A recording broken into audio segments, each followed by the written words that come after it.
إله إلا الله محمد رسول الله آنکھوں والے کھائیں گے نہ کبھی یہ دھوکا،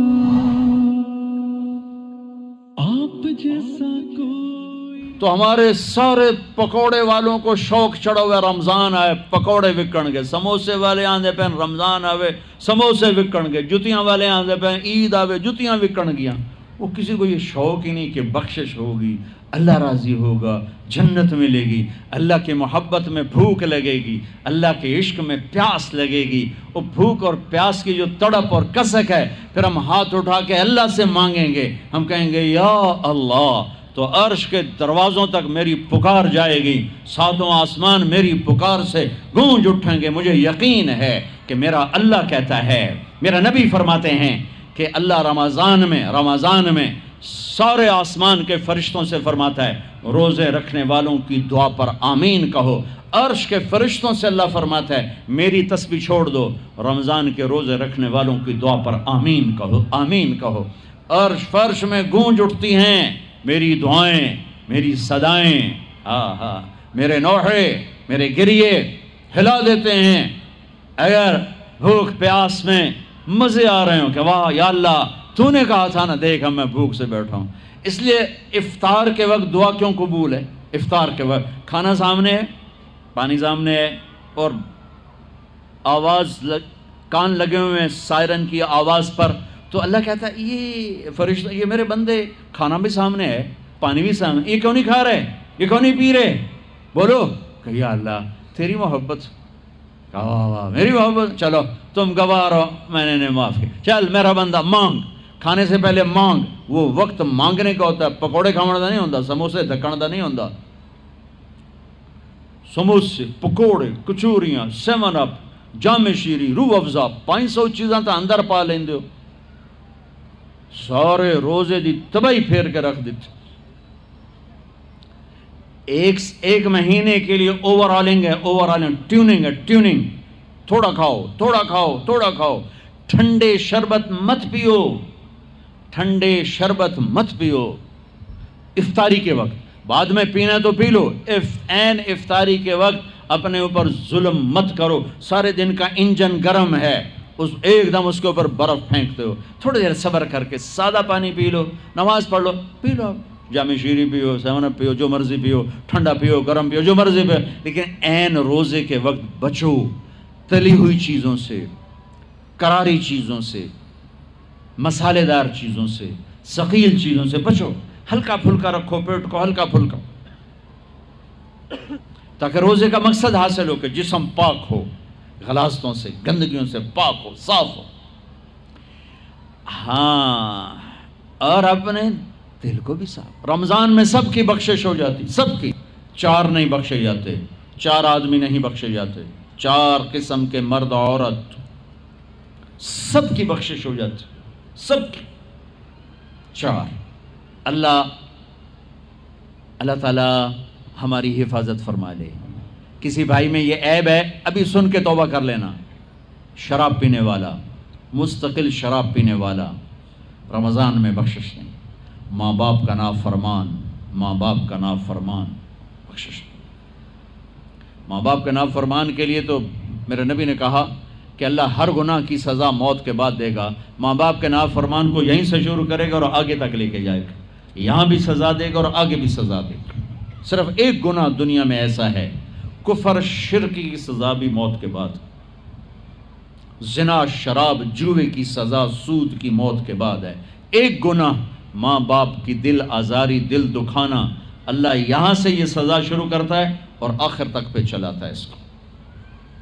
میرے نبی سے پوچھا گیا یا رسول اللہ قیامت کب آئے گی؟ آپ نے کہا اللہ کو پتہ ہے۔ کہ کوئی نشانی بتائیں؟ کہ جب ماؤں کو ذلیل کیا جائے گا قیامت آ جائے گی۔ ماں باپ کا نافرمان۔ تیسرا کون ہے؟ رشتہ داروں سے لڑنے والا، کبھی بھائی سے لڑا، کبھی بہن سے لڑا، کبھی خالہ سے، کبھی چاچے سے، کبھی مامے سے، کبھی تائے سے، کبھی پھوپھے سے، قریبی رشتوں سے لڑنے والا اور تعلق توڑنے والا، اس کی بخشش نہیں ہوگی۔ چوتھا کون ہے؟ کینہ رکھنے والا، کینہ، شحن شحن، ایک ہوتا ہے بغض، ایک ہوتا ہے کینہ. شحن، بغض، شحن. بغض کیا ہے؟ بغض کیا ہے؟ کہ مجھے انصر بھائی سے نفرت ہے، یہ بغض. اور کینہ کیا ہے؟ کہ میں ان کو نقصان پہنچانا چاہتا ہوں، نفرت کے ساتھ ان کے ٹانگیں کھینچنا چاہتا ہوں، اس کو کینہ کہتے ہیں. تو یہ 4 برائیاں معاف نہیں ہیں. ہاں کوئی توبہ کرے تو سب معاف ہو گیا، سب معاف ہو گیا، سب معاف ہو گیا. تو اللہ نے ہمیں رمضان کا مہینہ دیا ہے، جہنم کے دروازے بند ہو جائیں گے، جنت کے دروازے کھل جائیں گے، فرض 70 فرض کے برابر ہو جائے گا، نفل فرضوں کے برابر ہو جائے گا. تراویح کے ہر سجدے پر 1500 نیکی لکھی جائے گی، ہر سجدے پر 1500 نیکی لکھی جائے گی. 20 رکعت 40 سجدے 60,000 روزانہ. یہ تمہارے کلب ایسا پٹھا جا نہ ہے کی نہ ہے میں نے حالی تھی نہیں سر لگی ہے تسی آن دیکھی ہو. چلو جڑا بھی نہ ہے ٹھیک. یہ بہت بڑا کلب مجھے نظر آیا. یہ یہاں باہر ایک چھوٹا سا پرچہ لگا دیں کہ جو یہاں آ کے تراویح پڑھے گا ہر سجدے پر اس کو 150 روپیہ دے. 150 چھوڑو 15 روپے دیے جائیں. ہر سجدے پہ 15 روپے دیا. ایتھے ویکھا جی لڑائیاں کیویں ہوندیاں. اے سارے پوترے دادیاں نو چاہتے لے آون گے، دوترے نانیاں نو چاہتے، نانی ٹر آج تراویح تینوں پڑھاون. دادے نانیاں نو پوچھدا کوئی نہیں، انہاں دی عید ہو جاونی. تسی ایتھے اعلان کر کے لکھ دیو بھئی جڑا ایتھے آوے گا نا انہوں اسی فی سجدہ 15 روپے دیواں گے. ایتھے پھر چھوٹے ویکھے جے کیویں چل دے. او میرے نبی، او میرے نبی، او میرے محبوب، او میرے پیارے اور میرے اللہ کے پیارے دلارے، راج دلارے، وہ کہہ رہے ہیں او میری امت 1 گھنٹہ لگا لو، 1 گھنٹہ 40 سجدے، ہر سجدے پہ 1500 نیکی، 60,000 نیکیاں.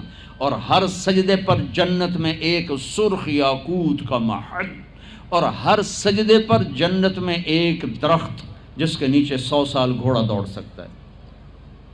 اتنے تھوڑے وقت میں اتنی کمائی. اب 8 تراویح پڑھ کے آدھی مسجد خالی جا رہے. کتھے جا رہے ہو؟ کی کرن جا رہے ہو؟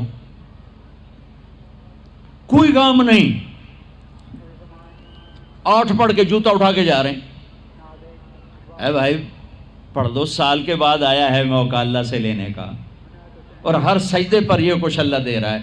اور پھر جب آخری رات ہوتی تو اللہ فرماتے ہیں میرے فرشتوں، میرے بندوں کی رات کی تراویح اور دن کا روزہ، اس کے بدلے میں نے ان کے پچھلے سارے گناہ معاف کر دیے.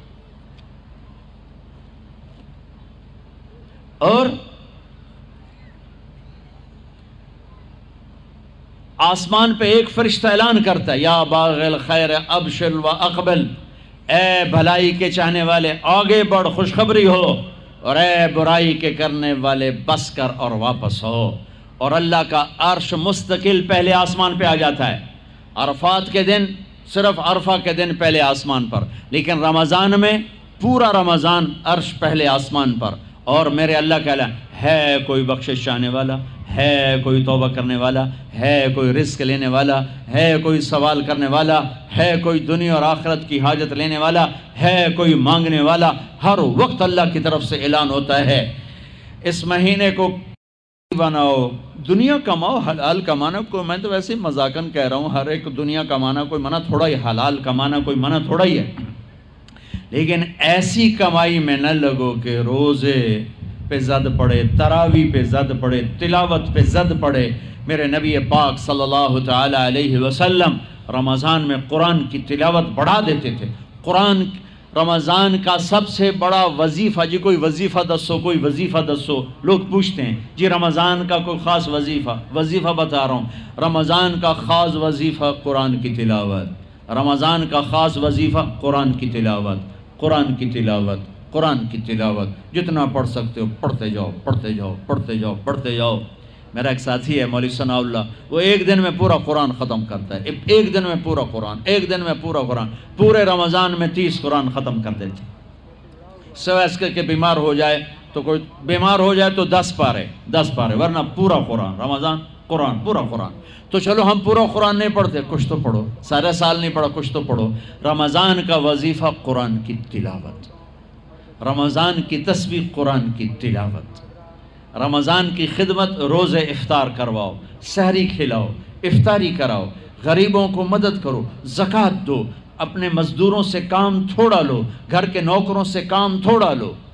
اور رمضان کی سب سے بڑی بات، آپس میں بغض سے دل صاف کرو۔